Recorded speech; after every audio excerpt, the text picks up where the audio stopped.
弟兄姊妹平安。今天在网络上刷屏的消息就是川普和习近平通电话。在中共的这些宣传里边都在反复强调一句话，就是习近平应美国的要求和特朗普通电话。他们为什么每一次都一定要强调是美国主动要求的呢？那意思是他们在求我们，他们向我们服软了，他们撑不住了。也就是说，离开我们这个泱泱大国，谁也不行。这才显出我们是何等的重要，我们的霸气威武，我们的习主席有大国领袖的风范，有国际的担当，不跟他们计较。这里边提到的习近平讲的话，一看就是这个中共媒体出来的这种套话，好像是一个老师在训斥一个犯错误的学生，说我们中国是有诚意的，有原则的，言必行，行必果。日内瓦会议之后呢，我们是认真的执行了协议。那反过来就是美国，他们不够意思，一再的挑战我们。先是禁止了一些重要的技术设备，比如说航空的设备。另外呢，又是对中国的留学生采取了非常不友好的态度，说了一大堆都是美国不对。但是问题是，这些所说的这些美国的做法根本就和日内瓦所签的协议毫无关系。而协议当中提到的这些问题，中国说他们已经严格的、认真的执行，实际上是他们什么都没有做。那这个呢，是美国的谈判代表，这个财政部长叫贝森特他自己说的。他说，除非习近平和川普两个人出面，这个谈判才能够继续下去。那言外之意就是中国根本就完全不配合，根本就没有可能继续下去。也就是说，中国所答应的，他什么都没有做。那这个消息的报道最后说呢，特朗普表示了对习近平的极大的尊重。我们不知道川普说了什么样的话来恭维习近平，让他们得出这样的一个结论：川普对习近平极大的尊重，并且呢，川普表示欢迎中国的留学生来美国学习。这个不知道是不是一个客气话，还是有实质性的这种行动，但是我们看不到川普颁布任何的对中国留学生的优待的政策。我们看中共的报道呢，不能按照字面来理解的，我们要知道他们背后的意思到底是什么。那明眼人都知道，中共一向就是这样，叫做输仗不输人。我们打仗可以输，我们嘴上不能认输。可能有些人不理解，难道川普他就不知道中共的一贯作风吗？那为什么川普还要主动给习近平打电话？不就是给他们机会，让他们吹牛吗？那另外还有一个问题，就是美国和中共的谈判，实际上有人说是叫做与虎谋皮。与虎谋皮就是跟老虎求它的皮，那跟老虎求皮等于是先要它的命嘛，再剥它的皮。那这个意思就是说，根本是一个不可能实现的事情，达不到的目标。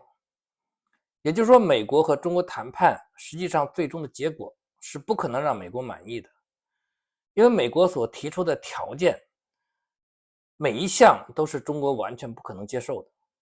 比如说，政治透明、人权、开放言论自由、自由的选举，那中共它一定是要保持它自己的政治体制的。另外呢，就是关于支持产权，还有就是网络开放，要求中国呢开放信息，取消防火墙，这个绝对中共是不能接受的。一旦中国这个长城被推倒，那中共很快就会倒台。信息掌控是中共维稳的命脉，他们不可能妥协的。还有就是经济体制改革、市场开放、削减国企的补贴，那这个呢也是动了他们的这个经济的命脉。如果国企的补贴没有了，那国企纷纷都会倒闭，这是他们进行统治的一个有力的工具。然后就是关于对台、对香港的政策，维持区域的和平稳定，这是中共最重要的红线，这个是绝对不允许任何人挑战的。所以上面说这几条呢，每一条都是要中共的命的，所以这就是与虎谋皮。如果他答应了任何的一条，他都不是中共了。所以说这个谈判的结果，其实大家可以预见到的，一定是破产。那问题来了，既然川普他们知道中共的一贯作风就是欺骗、拖延，那美国为什么还要跟他们谈判呢？川普为什么还要和习近平打电话？这个是不是白白的浪费时间呢？从我们普通人的眼光来看，确实是，这是没有意义的事情，是在浪费时间。其实呢，这也是川普和他的团队他们的高明之处。川普他们当然知道中共的本质，一贯就是两面三刀，欺骗拖延，拖一天算一天，占一天便宜是一天。那川普在他上一个任期当中就多次的直言批评中共的虚伪。川普既然知道还是要给习近平打电话，这里边呢有几个深层的战略的考量。首先，川普打电话不等于是示弱，而是施压的一种形式。那川普的外交风格呢，就是交易型的博弈，他经常主动的出招，就是为了自己掌握节奏，打乱对方的布局。主动打电话不是示弱，而是制造谈判的机会。其实川普他是把身段放低，但是呢，他下手是绝不手软的。所以说，川普他的打电话也是一种策略。在1年多之后呢，就要进行中期的选举，所以川普他一定要向美国人展示他自己的这种外交的能力。我能够搞定中共，我能够稳定国际经济。如果说这个谈判取得了成果，比如说中国这次好像答应了继续向美国出售稀土，那这个就是一个成绩。那假如这个谈判没有实质性的收获，他也可以说我已经努力过了，是中共不配合，他就会在国内赢得更多人的支持。川普他不会像我们一样的赌气的，你不理我，我也不理你，这样对美国没有益处。而且其实美国它现在也需要时间，美国的制造业很多的地方是非常薄弱的，需要一个时间的缓冲。另外，川普给习近平打电话，也是在中共的内部造成一种压力。他知道在中共的内部不是铁板一块，现在很多的 YouTuber 都在说，习近平现在其实已经失去了权力，已经被架空。其实我是不相信这样的说法的。但是呢，习近平的权力确实比几年前完全不可同日而语。那中共之所以能够执政70-80年，它还是有一个自我调整的机制的。所以说，川普给习近平打电话，也是让习近平在国内，在中共高层内部形成一种张力，让中共当局里边不太接受习近平的人有更多的借口来向习近平发难。在中共内部有战狼派和实用派，习近平就属于战狼派。那当中呢，也有一些比较务实的，在这个过程当中呢，就会引起他们更多的一种斗争。那最后一个就是川普，他知道会被中共的喉舌去误导宣传，但是呢，他不怕。川普清楚中共会借机来宣传是美国在求他们，但是川普他更看重自己的话语权。川普自己在社交平台上有他的账号，那川普他也知道支持他的人相信他的版本，而不是去相信中共的官媒。川普他并不看重中共在这个社交媒体上说什么话，所以川普他并不是天真，也不是疏忽，而是他一个战略的主动。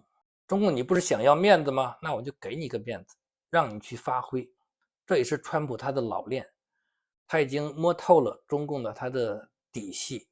你不是爱面子吗？我就给你面子。所以他经常说这个习近平是他的好朋友，但是呢，他做起事来可是一点都不手软的。我们作为基督徒，我们关心世界上的大事是应该的。我们不是生活在真空当中，也求主让我们关心世界，而且呢，赐给我们属灵的智慧，让我们能够看清楚、看明白。另外，作为我们中国的基督徒，可能很多弟兄姊妹因为过去的经历和身上的包袱，往往对中国有一种天然的一种情感。但是我们还是要从圣经、从神的眼光来看待世界上的这一切政权，是不是合神的心意，是不是按照圣经里边告诉我们的公平公义的原则去做事情，对待民众。川普他也不是一个完美的人，他有他很多的缺陷。比如说，有人就在说川普他说大话，在选举过程当中，川普曾经讲过24小时结束这个俄乌的战争，实际的情况是根本就没有做到。这就是川普他的一些的缺陷，这是他讲话的风格。我们不能要求一个人十全十美，我们看一个人是看他的本质和他的价值观，以及他对信仰的立场，原则上是不是合乎神的心意。我们不应该去纠结每一个细节，他讲的每一句话是不是夸大，是不是有点过，这些呢其实不是太重要，我们要看主要的，看大局。那现在影响世界格局、影响世界走向的，就是中美两个大国之间的博弈，这是我们应该关注的世界的趋势。我们作为基督徒，我们有一个从神而来的权柄，就是我们可以祷告。整个世界不管怎样变化，始终在神的掌管当中的，是神的手在引导，在掌管这个世界。我们基督徒的祷告是对整个世界的前途发展起着非常非常重要的作用的，可以说是一个决定的作用。所以希望弟兄姊妹常常祷告，为美国祷告，也为中国祷告，为自己所处的社会环境祷告，也为我们神的家，为我们的牧者们祷告，让我们能够忠心的传扬神的道、神的真理。我们的信仰，我们永恒的救恩，比世界上的任何事情都更重要。